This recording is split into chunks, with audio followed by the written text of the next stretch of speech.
Ya pemirsa, saat ini kita sudah terhubung dengan Guru Besar Geopolitik Timur Tengah dari Fakultas Ilmu Sosial dan Politik Universitas Gadjah Mada, Profesor Dr. Siti Mutiah Setiawati, yang akan membahas dan menilai bagaimana perang antara Iran dan Israel. Selamat pagi Prof, bisa Anda sampaikan bagaimana eskalasi perang yang sudah memasuki 1 pekan ini? Ya, selamat pagi Mas. Ya, terima kasih atas kesempatannya. Jadi Iran ini sudah diprovokasi oleh Israel berkali-kali ya.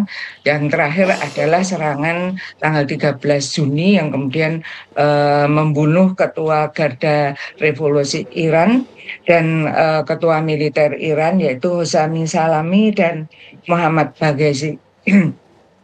Dan beberapa dan 2 orang terutama ahli nuklir Iran. Sebelumnya itu sudah berkali-kali Israel menyerang sedikit-sedikit.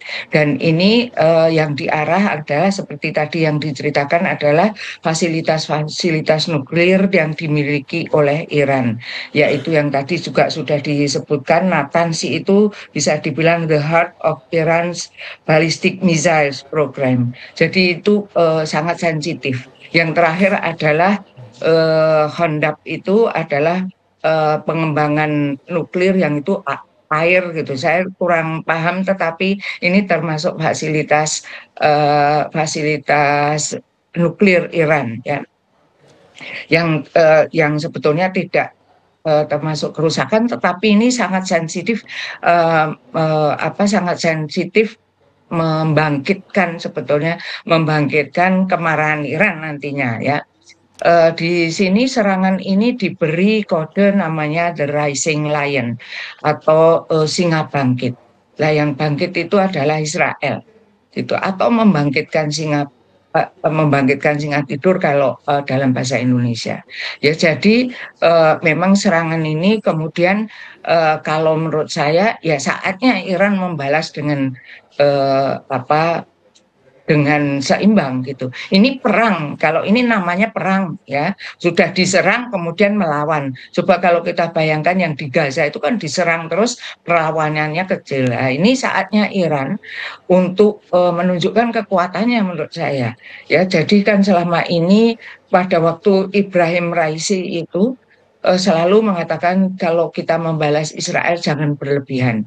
Ya memang dalam Islam dikatakan kalau membalas itu tidak boleh berlebihan. Tapi sekarang ini Iran di bawah Presiden Ibrahim di bawah Presiden Mas'ud Pezeshkian ini kepemimpinannya kurang setegas presiden-presiden sebelumnya, katakanlah Ahmadinejad ya. Kalau Ahmadinejad itu keras, kemudian sangat yakin gitu ya, dan jadi perhitungan Israel gitu, Israel dan sekutunya. Tetapi kalau ini di bawah Masud Pezeshkian ini sepertinya kepemimpinan Iran itu memang tidak bisa diandalkan gitu, sehingga ini momentum bagi Israel untuk melakukan serangan gitu. Jadi yang dikhawatirkan banyak orang ya karena sebetulnya tidak boleh menyerang fasilitas nuklir, itu hukum internasional. Tapi kan Israel itu tidak pernah mentaati hukum internasional, gitu Mas. Ya, Ya, Prof, sudah berlangsung 1 pekan dan jika dari kacamata ya. Anda, ini apa bahaya yang diakibatkan dari perang ini, Prof? Ya, bahayanya karena yang menjadi target Israel itu adalah fasilitas nuklir, ya. Nuklir itu sekali lagi dalam hukum internasional tidak boleh menjadi sasaran tembakan karena kebocorannya itu bisa berdampak macam-macam. Lah, bisa berdampak fatal bagi kemanusiaan.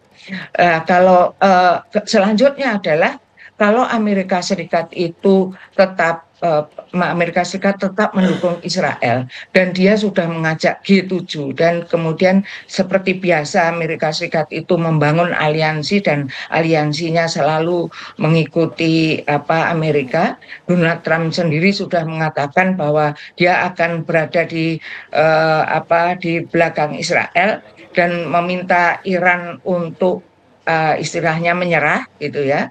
Ini kalau Iran tidak mau menyerah ya akan terjadi perang total gitu ya.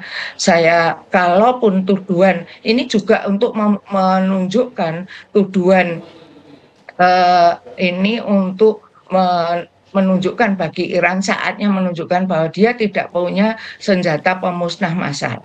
Ya, kalau dia punya senjata pemusnah massal pasti kan sudah digunakan saat ini. Ya, kalau dia tidak menggunakan itu hanya misail-misail, yaitu artinya bukan senjata pemusnah massal. Seperti halnya yang digunakan Amerika Serikat untuk mengebom Hiroshima dan Nagasaki. Gitu, Mas. Ya, Prof, bila perangnya itu akan meluas. Ya, Prof, bila perang ini semakin membesar dan melibatkan sekutu dari masing-masing blok seperti itu ya. Jika dari kacamata Anda, apakah memungkinkan akan terjadinya perang dunia ketiga, Prof? Kalau perang dunia ketiga saya rasa tidak ya.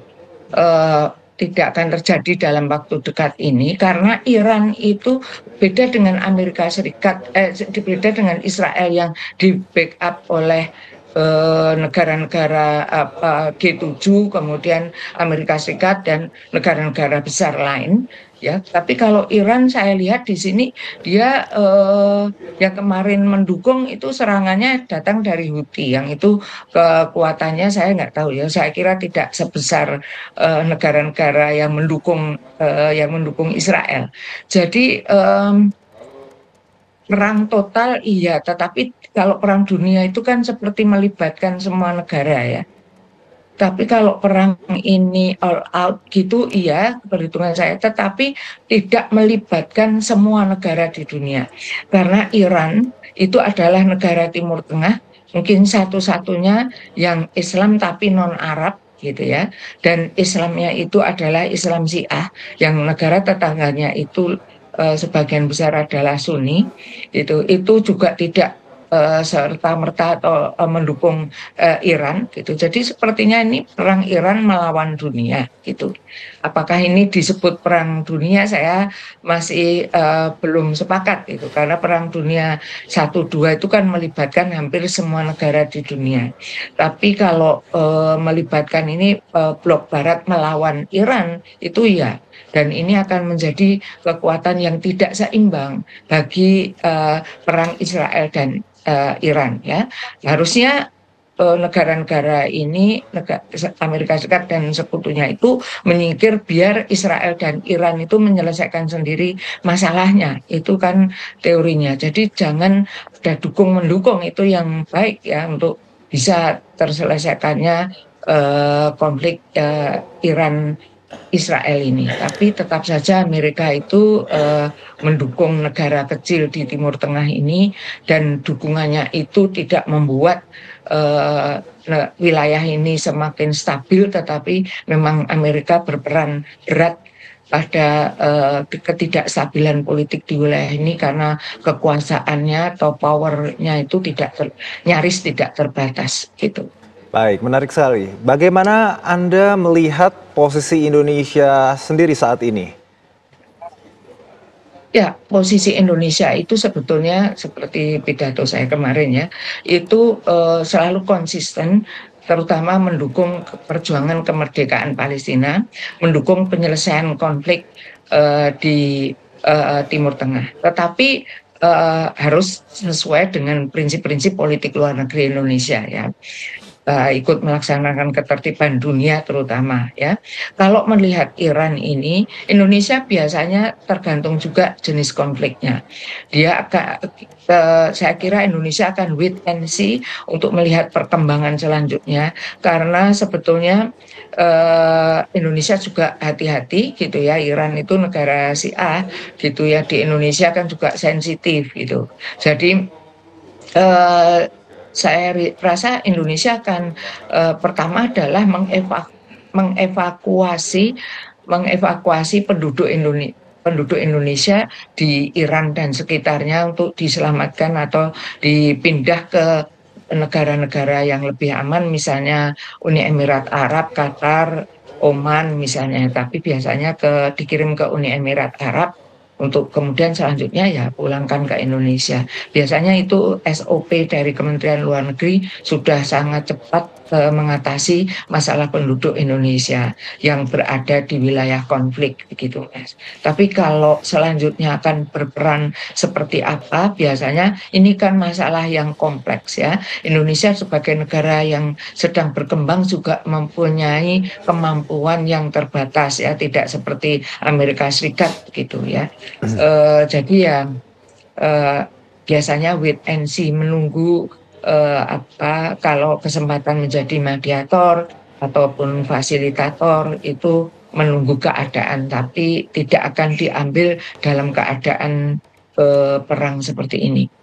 Ya Prof, bagaimana dengan kondisi ekonomi global pasca ketegangan geopolitik yang terjadi saat ini, ditambah Israel ini kan memiliki bisnis yang sangat besar dan juga koneksi dengan negara-negara besar di dunia seperti itu. Bagaimana Anda melihatnya, Prof? Ya, kalau saya bidang saya politik ya Mas. Jadi saya kadang-kadang ekonomi itu hanya sampingan untuk membahas ini. Karena Iran itu adalah negara kedua setelah Saudi Arabia sebagai penghasil minyak gitu ya. Hasil minyaknya itu yang di wilayah Teluk itu pertama Arab Saudi, kedua Iran atau Irak. Yaitu kadang-kadang ganti-gantian. Iran fasilitas minyaknya termasuk besar di Teluk ya, dan dia menguasai jalur Teluk Arab gitu ya, karena sepanjang Teluk itu hampir semuanya dikuasai oleh Iran gitu. Dan Iran mempunyai minyak yang besar seperti tadi saya katakan, pastilah akan mempengaruhi ekonomi dunia karena harga minyak misalnya akan naik. Nah, bagi Indonesia apakah kenaikan harga minyak itu menggembirakan atau menyusahkan ya, karena sekarang kita itu tidak termasuk negara anggota OPEC atau organisasi negara-negara pengekspor minyak, karena minyak kita itu sudah untuk konsumsi dalam negeri gitu ya. Ini kalau harga minyak melambung, Indonesia akan juga terpengaruh gitu, karena kita sudah bukan pengekspor minyak. Dan sekarang ini itu ada hitung-hitungannya kalau ekonomi, Mas. Saya bukan ekonom, jadi hanya memberikan secara garis besar gambarannya adalah harga minyak akan melambung. Tetapi seperti kita ketahui sekarang negara-negara itu sudah pada mempunyai alternatif energi, tidak hanya minyak kan. Dari energi itu bisa tergantung pada juga biologi atau fuel biologi atau dari biologi seperti minyak nabati gitu ya. Sekarang juga dari batu bara itu menghasilkan listrik. Sekarang banyak tenaga itu tidak memakai minyak dalam tanda petik, tetapi Baik, memakai listrik, yaitu tambang batu bara. Itu pasti baik. ada alternatif solusi. Ya, Baik Prof, terima kasih banyak Prof, Guru Besar Geopolitik Timur Tengah dari Fakultas Ilmu Sosial dan Ilmu Politik Universitas Gadjah Mada, Profesor terima Dr. Siti kasih. Mutia Setiawati. Terima kasih atas waktunya. Terima kasih, Mas. Selamat pagi.